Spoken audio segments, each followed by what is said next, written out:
অনেকে নিজের ছেলে মেয়ের কাপড় অন্যজনকে দান করে, ছোট বাচ্চাদের কাপড় অন্যজনকে দান করেন।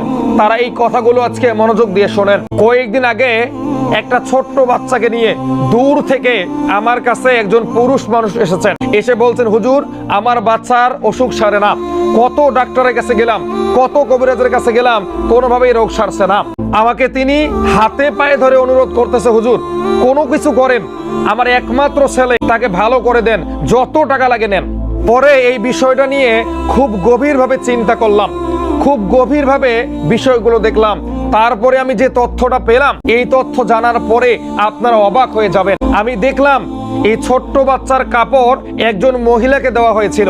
এই মহিলা এই ছোট্ট বাচ্চার কাপড়টা দিয়ে ভয়ঙ্কর কালো জাদু করেছে।